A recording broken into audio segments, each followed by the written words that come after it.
All right, welcome to the show. It's our first Hot Girl Agenda stream of the new year, I think. With us today, of course, I'm one of your co-hosts, Rara Imler, and with me is our co-host Yessi. Um, Hi, Yessi Padilla. Oh everyone. shoot, I'm sorry, I lost my headphone there. I got too excited. With us today is Rogelio Arcilla, who has just announced his run for city council for District 4 in Atlanta. He's a member of DSA and up till his run was a member of the steering committee for our local Atlanta chapter. He is the proud son of Mexican immigrants and is running on a platform that centers the concerns of working class people in his district. And joining Rogelio is his campaign manager, Jasmine Keith. Hi, Jasmine. How are you? Hi, I'm good. How's everyone? Good, good. So, welcome both of you to the program. Really excited to kind of get into the nitty gritty of the campaign. Like, socialist running for office, it's still not a very super common thing. So, it's a very interesting time right now in Atlanta history. So, Rogelio, welcome. How are you doing? You're on mute. I'm doing good. It was beautiful out. Can't complain. Did a little canvassing today with Jasmine, and got won some support. And yeah, like I said, I can't complain. How about y'all? How y'all doing? Let's Good. hear from Beautiful weather today. Jasmine. Yeah, Jasmine, how you doing? I'm doing good. Like Rose said, we had an awesome day doing some business canvassing, made some good connections. Today's good, and I'm on the show now. So, Yay. hey. So this really truly is like a grassroots campaign. I mean, I was kind of around when you were just kind of pitching the idea to some of the DSA organizers, and we were all really excited for you to kind of go through with it. And now the time is here, and I've been following the campaign very closely, obviously, because it's not every day that someone runs for political office. It's very cool, but it's also like it's also very important because you're running as a working class person yourself, which is, pretty rare these days. So can you give us the 2-minute elevator pitch? Why are you running? What's at stake? And what's your vision? What's at stake? A lot. I've been in the city for 30 years, and I grew up low income, in poverty, and nothing has changed 30 years later. So there's a lot at stake, especially with uncapped development, just running wild. Also, you have Microsoft coming in. You have a lot of displacement. So after 2020, which was like unlike any other year we've had in history, one could argue, there's a lot at stake in terms of the political landscape. So I'm running because I I firmly believe that in order for any change to happen, the most oppressed must be front and center of this change or revolution or whatever you want to call it. So that is why my platform is tailored around those in underserved community, uplifting and empowering those in underserved communities and the working class. And for a lot of you that don't know Atlanta and are listening from all over the country, we're number one in inequality and equity, and the city council. I mean, they have the tools and the money, that's for sure, to address these problems, and it's just getting worse and worse and worse and worse. And so it's like I'm just sick and tired of this poverty crisis going unaddressed, and like the people who made this city need help now because of if you look at all of Atlanta or you drive around. One of the rare that's not fully gentrified parts is Southwest Atlanta, and so here I am. That is so awesome, Rogelio. And I really love two things. So first, I love that you gave a little shout out to folks who aren't in Atlanta because I'm on the West Coast. So I'm learning about your campaign right now. And this is like so exciting. And I love the idea of a socialist running in these down ballot races, these local races that are so critical where real material change can happen. Let's talk a little bit about your campaign, about your vision. And Jasmine, I definitely want to hear from you as well. Let's So tell me a little bit about your key issues. I was looking at your website. Was it voterogelio.com, which is really nice. Everyone should check it out. But I was looking at some of your key issues. Can you talk a little bit about them? Specifically for me, like infrastructure stood out, and then like housing and financial accessibility. Tell us about some of these issues. So we'll start with infrastructure. And when I say infrastructure, I mean like basic infrastructure, like the most basics, like sidewalks, busted roads. Atlanta's notorious or just known for their pothole problem. That's, I've heard of people, having to replace tires from the potholes. I know people that cycle, they use motorcycle to get to work. And, at the crack of dawn or whatnot, you go over that pothole, you're more than likely going to suffer an injury. So things like that need to be addressed. Better well-lit streets. Like I said, sidewalks. And something that I recently found out was instead of speed bumps, it's called traffic calming devices. Does not mean a speed camera. If you go to like 10th Street MARTA station, there's a crosswalk where you push a button and there's little physical barriers put in place so a car can't go around the pedestrian. So it's also for pedestrian safety. And there's a couple streets over here on the west end where people go in highway speed. And so something, that I've learned from talking to people is when you put in a speed bump, what happens to that speed bump? It's on your street. People speed up, slow down, go over the speed bump, then just speed back up. So a traffic calming device is more like if you're not really like paying attention to those roads, you kind of pay the price because your vehicle is like damaged, I guess. So it's to get people to focus on the road and be aware of the pedestrians. Because like I said, and I specifically use Westmont Drive or Westmont Street over here because it's on my route to walk my dog, and there's no sidewalks. It's not well lit, so at night I have to use like 2 different flashlights, and sometimes I wear those vests, the 3M vests, or whatever you want to call those. And people are going. You park there for 10 minutes, at least a dozen cars, 60, 70 miles per hour. It's literally a highway and it's a residential area. And so when I say infrastructure, that's what I mean. I mean, we have poles here, like next to schools at 45-degree angles. We have trees caught up in power lines and they're dead. You can just tell. And so when you look at that, you're just like, going back to, we were supposed to have someone on this podcast who, the power went out, and that's common here. And so something else I want to highlight is every time it rains, my mom texts the family, get your power banks, make sure they're charged. And I'm thinking, excuse my language, I'm not sure if we're allowed to cuss. This is fucking absurd that I have to rely on my fucking power bank every time it rains or drizzles. And there's been Zoom calls too, where the internet just flickers, goes in and out, and there goes a meeting. And yeah, I'm allowed to cuss.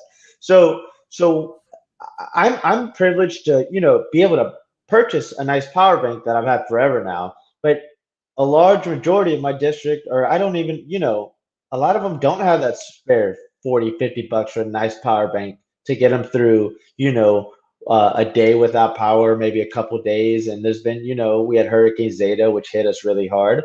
Some people didn't have power for a damn week. And trees fell on everything. And you still walk down some parts of my district. You see Georgia Power came in, tried to fix stuff. Power lines are just literally on the ground. And you see it in my video on my page.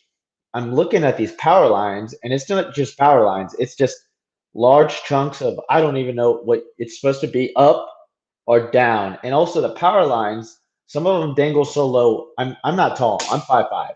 I could put my hand up and touch them. And it's like, this is ridiculous. And so, Shamika, what it do?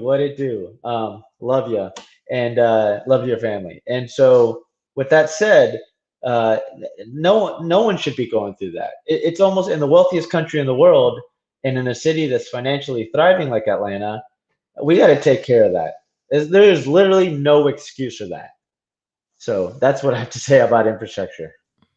Yeah, Hot damn. absolutely. I think anyone who's lived in Atlanta that's gone through any kind of power outage can feel you on that, you know. And it's great that we have community members here in the comments that are supportive. It seems like you have some folks already really enthusiastic to support the campaign, which is awesome. And speaking of, you know, a big part of infrastructure too for folks are just, you know, having any kind of stability for home life is, you know, housing and financial accessibility, which is another platform point that you touched on. Could you actually let's throw it to Jasmine if we can talk about the what your vision is for like housing justice for your district. So our vision for housing justice in our district, number one, which I really, really love, is like we want to allocate funds to organizations that are working in our district and really in the city to create permanent housing for our unhoused, which I think is very important. It's near and dear to me because I have a friend and I sit on the board of Neighbor Inc. and she's trying to basically build tiny homes, like a tiny homes community for our displaced neighbors. Also, we have with housing is limiting the barriers to formerly incarcerated people, such as like background checks and things like that. Things like that for housing, getting into apartments. Um, we also have where we're asking for Atlanta Housing Authority to be more transparent, especially with like the land that they have. So we're asking like within a year that they give us a list of all the undevelopment land that they have. And it's so much. It's so much in there. His housing policies are really like that. They're near and dear to me, and it's helping make, like you said, housing in our district more sustainable, because right now, especially with the gentrification and these developers coming in, like it's making it really hard. It's making it hard for people to keep their homes because property taxes are going up, and it's making it hard for people to even come in and rent in the neighborhood because the rent is high.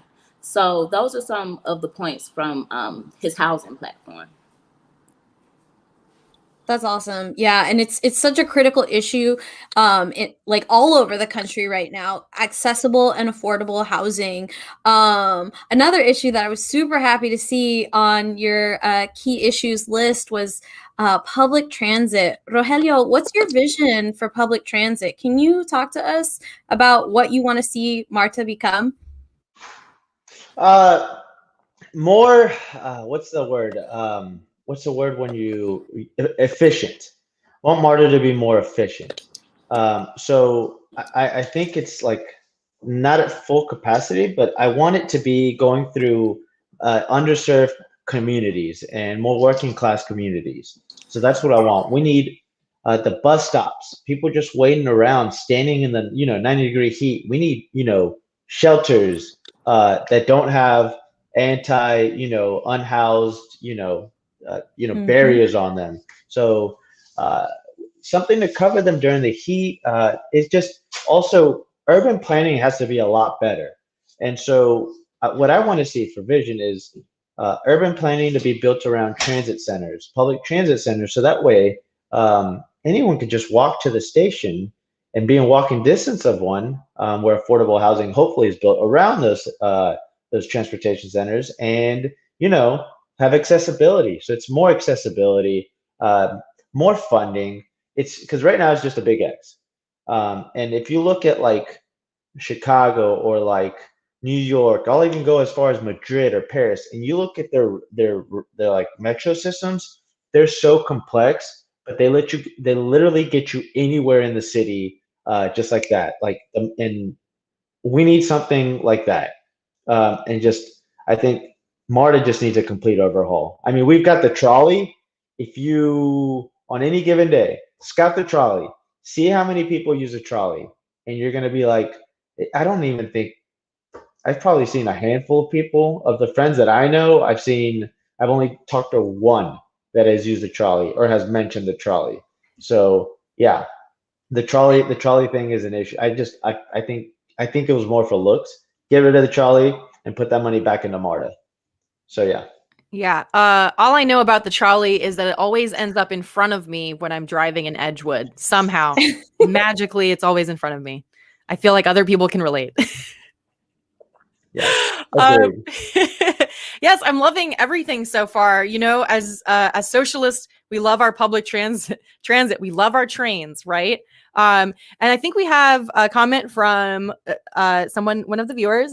This pandemic has proven that housing is possible for everyone. We saw businesses build and cities allow the development of outdoor dining structures that could easily house people. And that was from Gonzalo. Thank you for that comment, Gonzalo. Very good point. Absolutely good point. As you know, Rogelio, from following politics in the city, it seems like there are no barriers for when business wants to achieve something. So it makes sense to apply the same pressure when it comes to public good. And I feel like our city council, has been failing regular ATLians in that regard. So it's great to hear you shed light on these issues. And so, but like this campaign is pretty ambitious, right? So what are your biggest challenges right now as a candidate, on a personal level and just campaign wise? So I'm gonna go ahead and shout out Jasmine as well. We're first time candidate. I'm a first time candidate. Uh, Jasmine's a first time campaign manager. So that's our biggest challenge is starting a true grassroots movement and growing it organically. And so that's why we've been working our ass off behind the scenes to make sure it's a well-oiled machine. And look, we're gonna make mistakes along the way, but we're gonna do our best and to address those mistakes. And we came up with a mistake yesterday that we realized, and now we know how to tackle it on in the future. And so, with that said, the biggest obstacle has been kind of navigating the political landscape as a first-time candidate with a lot of a lot of our team that's first time in being comms director, first time being campaign manager. But the beauty of all this is the overwhelming support across like different random states I've been getting, and it's a beautiful thing. So we have a lot of consultants. If we're split, we can just give them a call, get an opinion, and it's just wonderful to see the amount of support we've been getting. So it helps offset the whole like first time being a candidate running and all that. So yeah. That's so amazing. I love that. I love the community support. The other side of that coin, yeah. Can you talk a little bit more about like any of the like surprise sort of benefits that have come out of running this campaign? Like you said, just seeing that outpouring of support. Like, can you talk more about that? Because I think that's honestly the heart of most campaigns, especially local campaigns. You get a lot of people who are new to electoral work in this way, and with people support, you can move mountains. Tell us about the people who are supporting you. It's first of all, Jasmine. Jasmine is like I could just go on forever about Jasmine. Jasmine is like we've become very, very fucking close. And it's almost like Jasmine is like my therapist, would chill me out sometimes when I'm freaking out late at night. She's a night owl, so there's times where I'm hitting her up at 11. I'm like, Jasmine, I got to talk about this. And Jasmine talks it through with me. So that's first and foremost, Jasmine. Also, my family, friends, and just West Atlanta. A lot of we've been canvassing local businesses, and you know, I'm not about the bullshit. If you've organized or done work with me, I don't play around. So I just speak. I'm just myself when I talk to them and talk with passion about these issues. And so when we'll talk to local business owners, they're like, "Yeah, we're on board. I mean, this is awesome. We love what you have to say." And it's just like, this is great. And so people in the community, there's some community organizers that I've been in touch with that are like, we love what you're doing. And so at first I thought I was going to face a lot of negative backlash, but there seems to be this like I think because of 2020, and also the youth and people promoting like the youth need to run, and I'm 30. I still consider myself, youthful rather. And so it's just, I've heard a couple negative, a couple people say bad things, but like for every like person that says something bad, there's 50 people that, support me and what I'm doing. And it's just wonderful. And, I love it. And the more I'm interacting with the community, the more they know what I'm about. And so, this is a marathon. And Jasmine, we're in a marathon right now. We're on mile 1. So I think we're doing a pretty damn good job for first time candidate. And as we continue, and we're doing a very aggressive approach, it's just the support's just pouring in. And I think our messaging and the platform is speaking to those who need it the most. And that's the poverty crisis I'm talking about, and bridging, getting to the root cause. We're firm believers of root causes. Get to the root cause, and let's provide people with the resources to thrive, and let's amplify their concerns. So yeah. Yeah, absolutely. You mentioned talking to business owners and talking to like small business owners. And I find that very refreshing because I think there is a stereotype when you are like a socialist running for office that you are somehow like anti-small business or anti-business. And I think that is a very, very like misconstrued aspect of a lot of like socialist platforms, is that we somehow want to like abolish all I mean, the end goal is of course to abolish all business, right?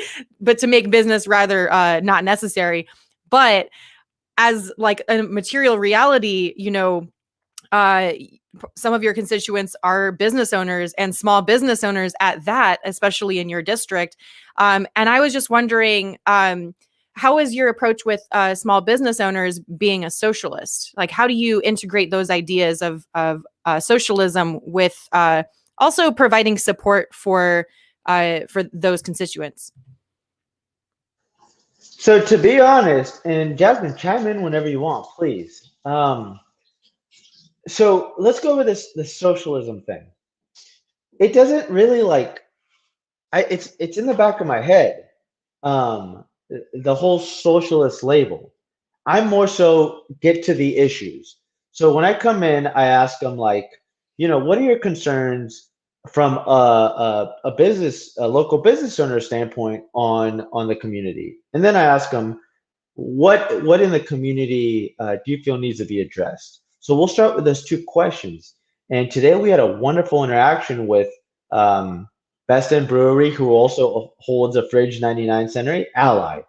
It's a white owner, knew his placement, and we had a wonderful conversation about how, involvement in the community. But he also started talking about something else that I hadn't heard brought up from the local businesses we had canvassed, and he wanted to preserve the culture of the district because it is very diverse. It's beautiful. And so he also brought up that his rent is going up. And so when you're going through a pandemic with mass unemployment and small businesses getting absolutely hammered, which is the crutch of this economy, he was talking about rent going up. And I'm thinking in my head, dude, your rent does not need to go up. You're already struggling. And then on top of that, he was talking about large corporations. He's worried about large corporations bullying him out. So I'm thinking this is something that I would say the left fails to address is local business and the importance of local business, because they're not out there to like, it's usually, 1 to 3 people, 1 to 5 people or something like that. They're not like 5 to 1,000 employees raking in millions a year. No, these are like actual mom and pop shops that, are just trying to make a modest living. And it's not, I'm sure some of them make, less than the median, income in Atlanta. And so we've got to do as much as we can to protect them. Because like I said, they are the crutch of the economy, and we got to stop letting, corporations bully them out. And I would go as far as saying that applies to like the whole country. right now during this pandemic Yes. because Yes. e-commerce has shot up. Everyone's going to Amazon. Everyone's like shopping like uh, what else? Walmart online, and it's like when you do that, small business doesn't. They lose that business. So if you let's say there's a small local running store, um, you buy running shoes from Amazon, that running store just lost your business and they need it more than Amazon. So that's just like a little tiny example that I could think of right now.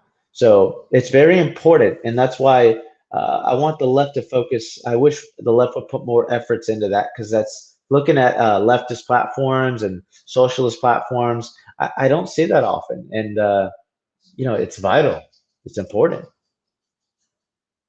And I it think, helps with, I have to add, yeah, before I interrupt. yeah, go for Atlanta it.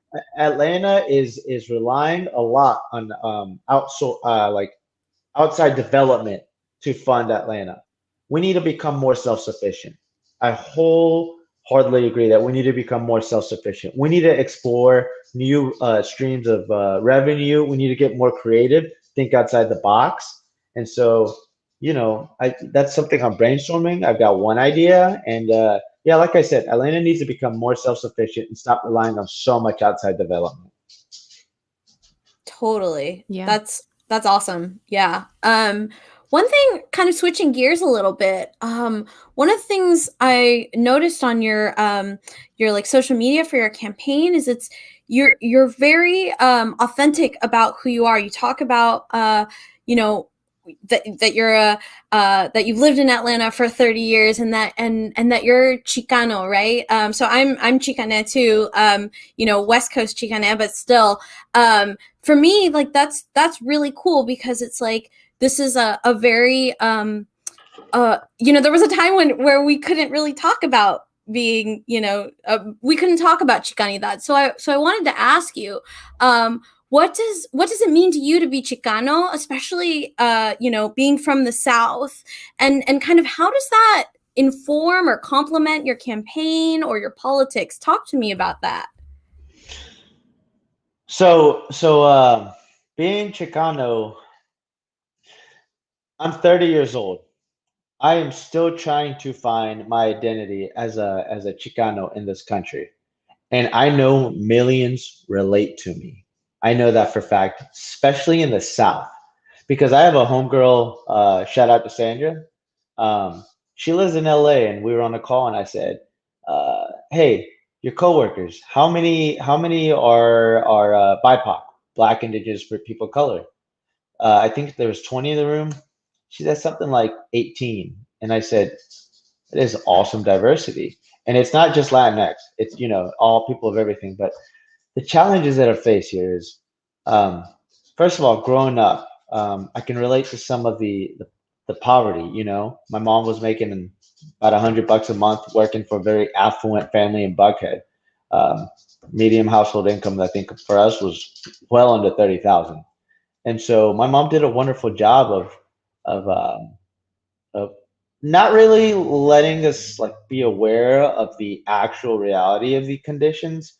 But I got to give a shout out to the community that she reached out to and they helped us. So when it comes to what does it mean to be a Chicano in the South, that's a very interesting question because I'm still trying to find that within myself in this journey of life because I'm 30 years young.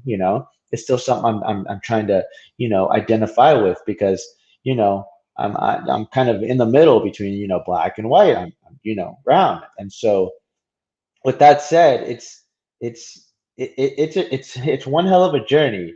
But I can tell you this much: how I relate to the working class is just the adversity I've gone through, and not only just the socioeconomic aspect, but we deal with machismo-ness, which yes, yeah, I'm sure you're familiar with that Mm-hmm. aspect of it. Is Mm-hmm. Totally. the patriarchy? I'm one of those huge abolish the patriarchy guys because look, I live with my mom and my sister who will check my ass. I got a campaign manager right here who will check my ass. And I just learned, like, basically, I had a single mother. My partner is a woman of color who will check my ass. So I firmly believe that I, as a man, cannot be a feminist. And this is a wild theory that some people disagree with, but that's because I have not lived it. I have never lived the adversities that a woman has, but I can be an ally. You know what I mean? So I did want to mention that. But yeah, like I said, the Chicano thing is still something that to this day I'm battling with. And I posted a story. I posted on my before I hopped on the show. I posted on Instagram that um, for 23 years, my name is Rogelio Arcilla. I went by Roger, and this actually got me a job, corporate job, which sucked. After 3 weeks, I said, "No, I'm out of here." But the story got me a job itself, and it's just like a very powerful story to me. And that was when I was 5 or 6 years old. I was hopping up the school bus, and my mom was a housekeeper at this affluent house in Buckhead. We used their address because it was better schools. And as a mom, I see what mama was doing. Shout out Isabel and my mom. And she said, Spanish was my first language growing up. I was learning English at school. So I was Spanish at home, English at school, two languages. And I remember she said, I was like climbing in a little tree that was, not too high. And I remember she said, uh, I think from the school bus, I ran to the tree. She pulled me aside and said, "You're going by Roger now." At 5 or 6 year old, my little brain didn't think much of it. I was just like, I'm learning a new language. Now I have to change my name for it. So I thought, okay, back to playing. Fast forward 2019. Um, I took a long look in the mirror, and I've done a lot of like digging with a journey with getting to know myself and stuff like that. And I said, I'm not Roger. Like, what the hell am I doing? So I started going by my birth name, my name assigned to me, Rogelio. And it was one of the most liberating moments I've had in my life, was to be able to say my name with pride. And I'll go to organization meetings, neighborhood planning unit meetings, NPU meetings, and my name gets butchered. But I'm happy people try, and then I'll correct them and say it's Rogelio, and then that's it. I'm Rogelio, and they go by Rogelio now. So that's a story I wanted to tell because I felt it really related to not only being a Chicano in the South, but just being with whitewashing. And I know the Latinx population is not the only one that goes through it. I know all cultures that are most or a lot that are non-white deal with it. So I felt that was important to throw out there.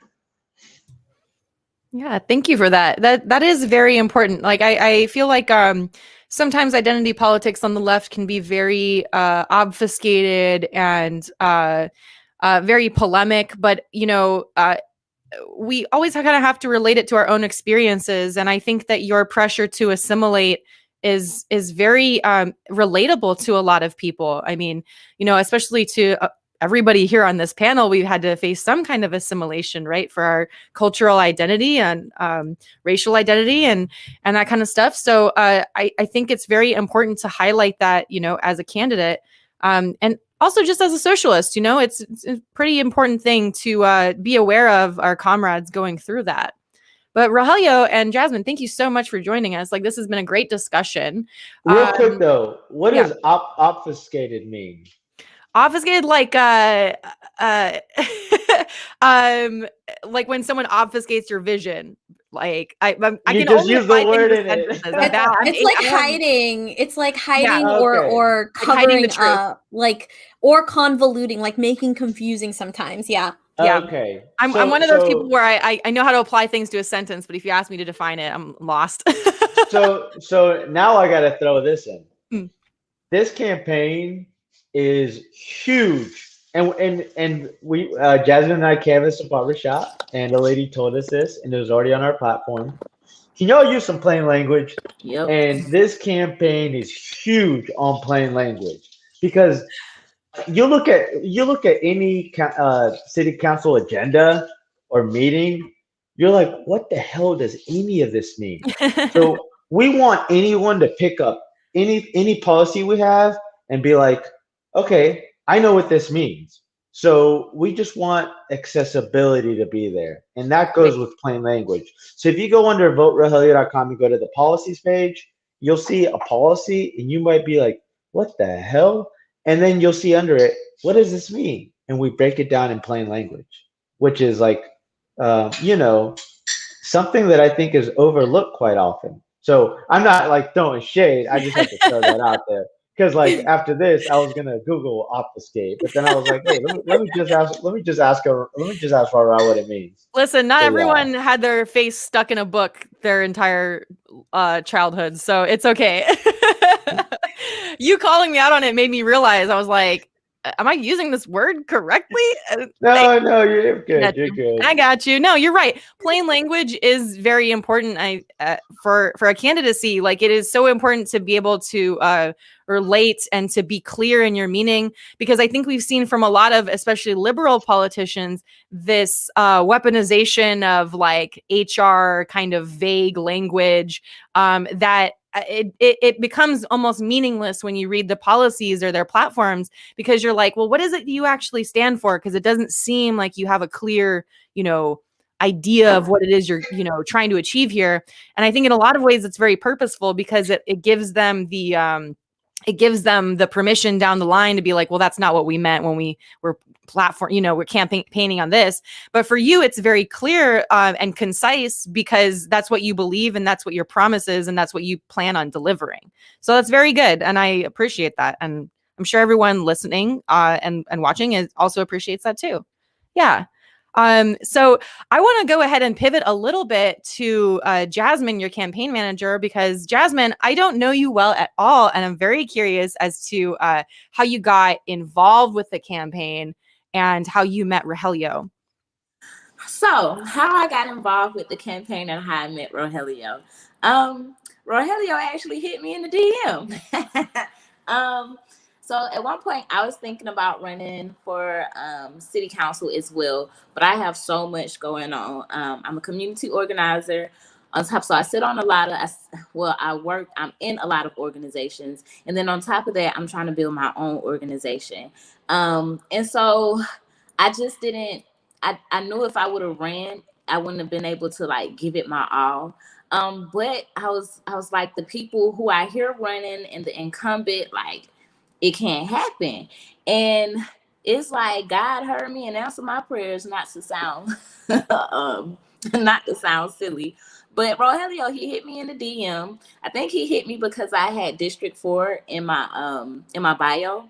And he just said, hey, I want to talk to you about, District 4. I see that you're, doing organizing in District 4. And so I gave him a number. He called and he went over. We got to talking. He told me about his background, his story, and it's just the intersectionality of our stories. Like, it's the same. I grew up in a single parent household. My mother, not my mother, my father wasn't there. He was in and out of prison.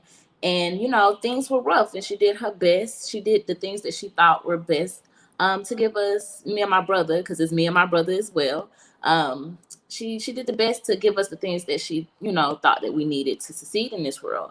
And so, we connected on that. And then he started telling me about like his concerns of the district, which was my concerns. And then he started telling me about his policies, which were his solutions to the concerns. And I was like, yeah, that would be my solution too. And from that point, I told him then, before the call ended, that if you need my help, I'm there. I was like, I told him I was transparent. I was thinking about running, but you seem you're eager to do this and you can do it. So you have my support. I can step back. And about a couple of weeks later, he gave me a call and he said, hey, I think I want you to be my campaign manager. And so here I am. That's amazing. I love that. It's so collaborative. I love this campaign because it's like, yeah, like we are building a campaign. I'm like saying we now, like I'm in it now, like building a campaign of the people for the people. But so let's say like someone like me, how can folks help the campaign? How can folks get involved? Like where should we go? VoteRogelio.com. And Vote. voterohelio.com. It's in the ticker on the bottom, and you look at the page. You can look at policies and all that. There's a top button. You see all the social media pages. Follow them all, and there's a get involved page, and click on that. Fill it out. We're gonna reassess our working group teams because it's just launch week. So just get the name out there, and got a lot of things like this lined up. That's awesome.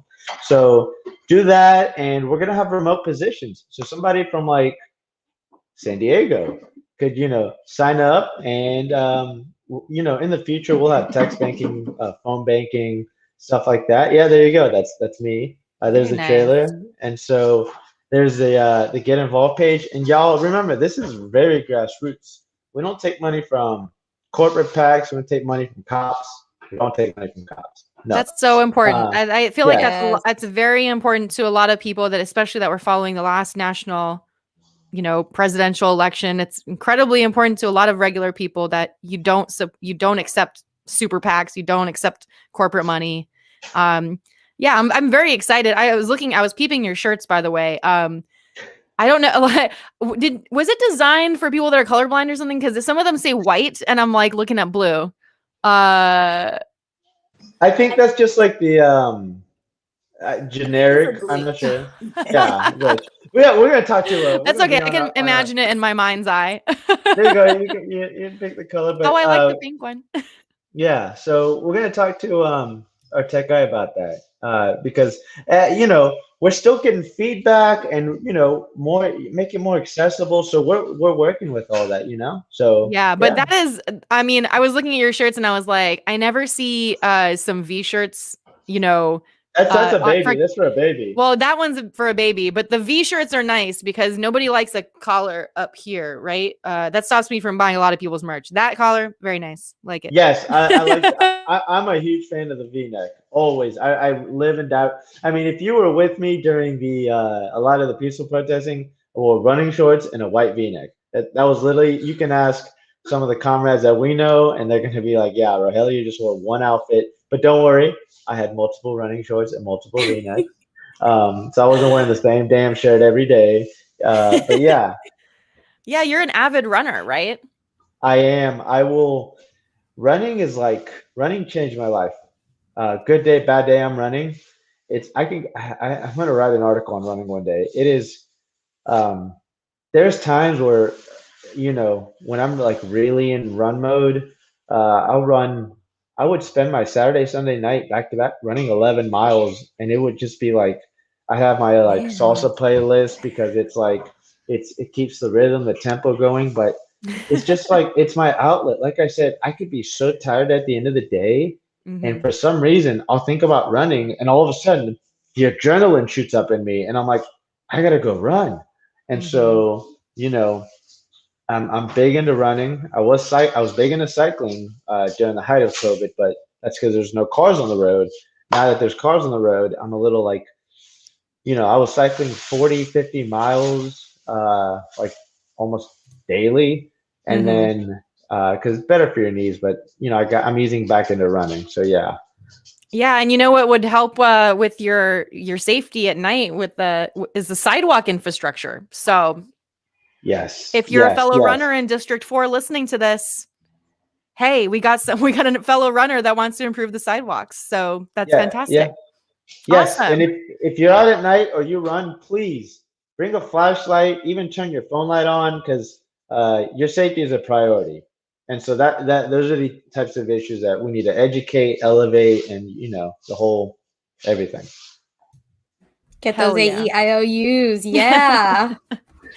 Well, Rogelio and Jasmine had to dip, but that's okay. Thank you so much for joining us. I think we're going to go ahead and wrap up. Thank you, Jasmine. And we look forward to hearing more about your campaign. We'll probably do some more interviews down the line, do some check-ins, get maybe more into your philosophy and your policy, and kind of keep updated on the campaign. So thank y'all so much.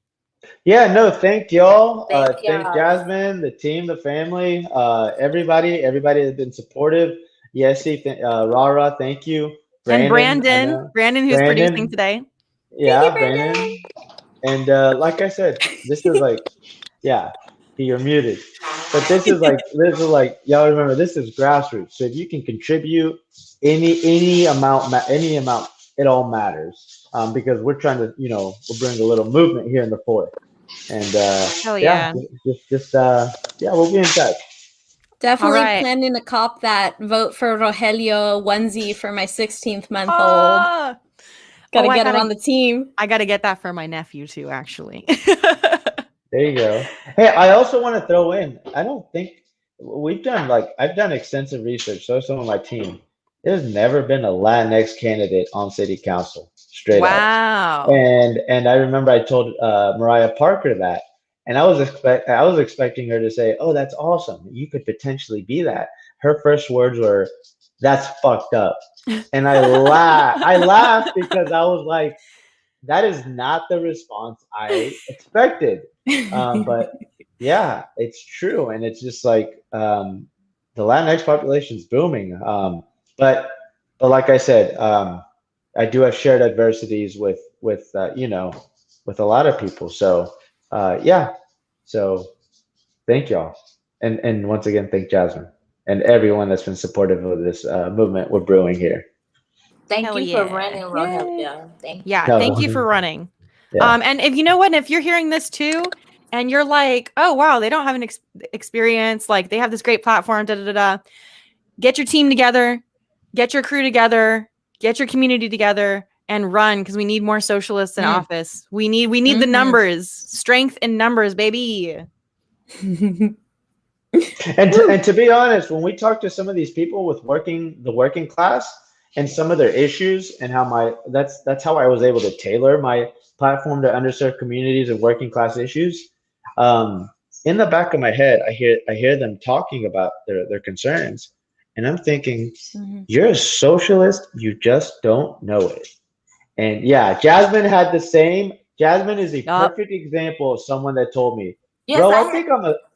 I had Go the ahead, aha Jasmine. moment. I had the aha moment. I was like, oh, I am a socialist. Wait. Amazing. And I love that. it's going mainstream, and it's just like it's the propaganda around it is just like, I mean, the CIA, props to them to We could have a whole make. ass episode about that. I would love to talk about the CIA. But then you see like politicians giving shout outs to like on MLK Day or like Fred Hampton and then Malcolm X, and they don't realize they were socialists. They were socialists. But they got, they were taken out because they were socialists. And for those of you that don't know or new to socialism or like so against it, stop socialism in its tracks, all that nonsense propaganda. Do your homework on socialism and how it thrived, and then the coups implemented to take it out because they saw it as a threat. That's what I want you to look into. And like I said, a lot of these working class issues that I hear about, are what we're fighting for. And in the back of my head, and Jasmine too, will keep it, and we're just like, they're socialists, they just don't know it. Hell yeah. That could be the name of your memoir. I know. That's so good. Hey, actually, I'm gonna take notes on that after we get off. That's a good one. All right, cool. All right, we will definitely be making this into like a podcast episode that you can share with your camp, on your website or whatever, and that people can get to know you a little bit better. But thank you so much. And again, y'all go to voterogelio.com/donate. Grassroots campaign, no super PACs, no cop union money, none of that shit. This is all on us to help make this a success. So let's get to work. All right, y'all. Peace out. Bye.